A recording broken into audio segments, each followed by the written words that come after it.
channel community. This is Greg from Three Dimensions of Music. I'm doing a response to a thread originated by MGK Boston is the name of the channel. Gentleman's name is Mike, a really nice guy. He lives up in Boston. He's originally from Canada. I've been watching his channel for the past few months and enjoying it. Also, I've been watching Steve from All the World's a Stage and Gary from Physical Format Rock and Roll. All great channels. You got to check them out. I'll put a link to Mike at MGK Boston so you can see what the thread is all about. Basically, it's he's Irish, and St. Patty's Day is coming up Friday, so he thought up a nice little thread to spell Ireland out with your albums, whether it's the name of the band or the name of the artist. I don't have a lot of Irish in my collection. U2 is about the extent of it, but there's no U2 in what I picked out. But I'm going to pick out the I first, as you can see it, I think. Iron Butterfly. This one's the third album that came out by them. This is like the original advent into metal. I wouldn't call it metal, I just call it real heavy rock. But this is what these guys would probably paved the way for a lot of the metal bands down the road. I always look for, this is Ball. I always look for this one here though, the In-A-Gadda-Da-Vida, but it's always beat up. You can never find these Iron Butterflies in good shape. This one actually is in pretty good shape. If you take it out of the pack and remove it, it's so cool because this one's actually in decent shape. It's got the picture of the fellas, great art. Iron Butterfly. This In-A-Gadda-Da-Vida I got last summer for a couple of bucks at a flea market. It's a remastered version of In-A-Gadda-Da-Vida. And it's got this nice booklet about the band that came with it. I always watch everybody hold these while they're turning pages, but I'm not that ambidextrous. A lot of good stuff, a lot of nice little things. This wasn't lost in the packaging, so that was kind of cool. Explains the In-A-Gadda-Da-Vida.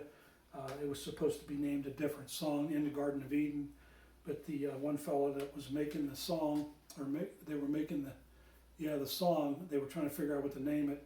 They were drinking a lot of wine. This is how it goes, at least the story goes, that he was slurring his words and he wrote down In-A-Gadda-Da-Vida instead of In the Garden of Eden.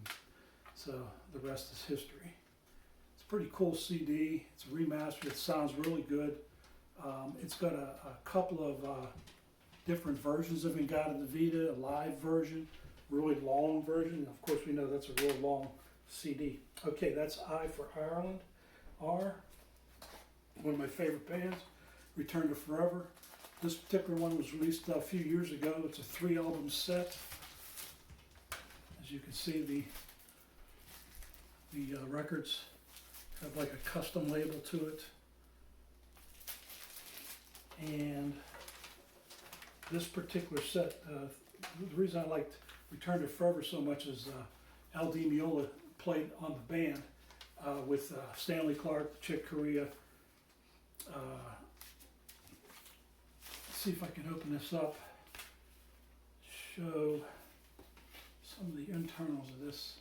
Now the guitarist on this was Frank Gambale, and he is excellent. He's an excellent guitarist. Jean Lupani, violin, another favorite of mine. He's on this. Lenny White on drums. Stanley Clarke, bass. Chick Corea, piano, keyboards. This is an excellent, excellent album. It's a 3-album set of all of their great songs. Shadow of the Low Sorceress, Renaissance, After the Cosmic Rain. I mean, each one of these is a side on an album, really. It's a long, anywhere from 16 minutes to 20 minutes for each side. And then there's the last one is School Days. That's a Stanley Clarke favorite there. Beyond the Seventh Galaxy. Return to Forever, The Mothership Returns. And what was cool about this particular album was it came with 2 CDs, too, of the whole concert, which is really cool. So you have it in CD form too. That was part of it. I think the people that put this out, and it is numbered, mastered for vinyl, it's E.A.R. Music Classics. And usually when they do that, E.A.R. Music Classics, they include the CDs in with the album, which is pretty cool. Okay, E for Ireland is another favorite group of mine, Emerson, Lake and Palmer. This is Welcome Back, My Friends, to the Show That Never Ends. Ladies and gentlemen, that's an ode to Rod the Happy Hippie. He always says that, welcome back, my friends, to the show that never ends. I'm not going to bother to open this up. It's a 3-album set. They have the letters of the band in there, E, and they all kind of, it's very delicate. But this is a great, great album, great live set. Emerson, Lake and Palmer, E for Ireland. Okay, L, Ronnie Laws, Pressure Sensitive. He's a saxophonist, jazz fusion. And I like Ronnie Laws and Hubert Laws. Both of those are reed players. And let's see, Joe Sample's on here with him, Wilton Felder. So you got a little flavor of the Jazz Crusaders on with this guy. This is a pretty good album, Pressure Sensitive. If you ever see it, pick it up. You won't regret it. And it is on Blue Note. Probably got that upside down. That's a Blue Note recording. Okay, A.R.E.L.A.N.D.